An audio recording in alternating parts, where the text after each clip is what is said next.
pernambucano e que coordena o Nordeste. Obrigado, senhor presidente. Primeiro, agradecer a confiança, antes cumprimentando o presidente, os demais componentes da mesa, o senhor Arnaldo. Eu gostaria de cumprimentar todos os presentes em nome do meu presidente Zé Mário Cavalcante, presidente do CREA Pernambuco, presente.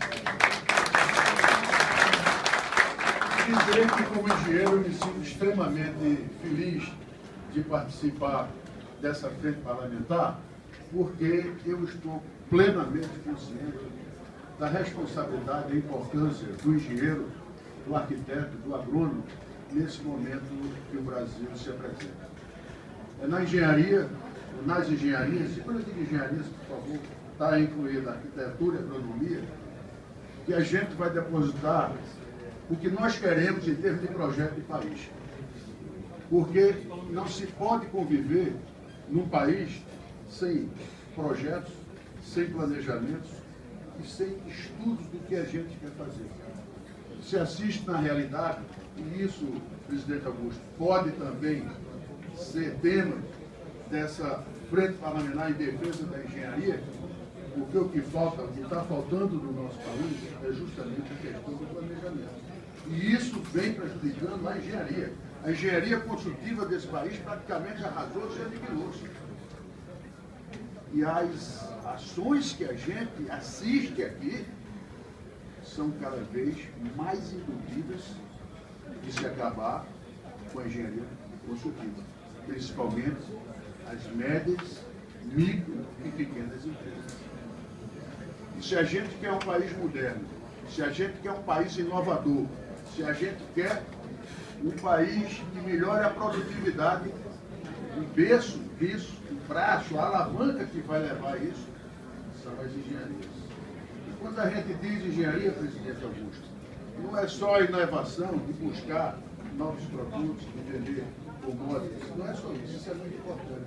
Mas a gente tem que ver os processos, a gente tem que ver uma base instalada nesse país que precisa de modernidade. E isso está na engenharia. Nós temos que ver o que está acontecendo, porque no Brasil nós temos 2 engenheiros para cada 10 mil habitantes, para cada 10 mil habitantes, para cada 20 mil habitantes, desculpe.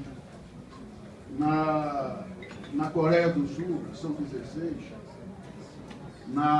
no Japão são 10, e são 2.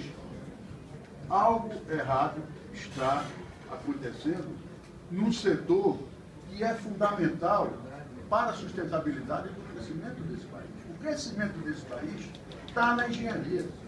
Está na engenharia. Então, essa frente parlamentar, nessa defesa da engenharia, ela é básica, ela é importantíssima, porque nós queremos aqui, nós vamos com certeza, e os senhores são importantíssimos nesse setor, de criar as condições necessárias, um ambiente favorável a melhorar o desempenho da engenharia, da arquitetura e da agronomia nesse país. Então, eu fico muito feliz, muito satisfeito, como engenheiro, como empresário do setor da construção civil, pela oportunidade que meu amigo, engenheiro também, deputado Augusto Coutinho, me deu em coordenar a frente em defesa da engenharia, agronomia e arquitetura do Nordeste. Muito obrigado. A participação do deputado Jorge Corniel, que também, esqueci de dizer, é presidente da Federação das Indústrias de Pernambuco. Estão inscritos o deputado Eli Correia, Jundiaí,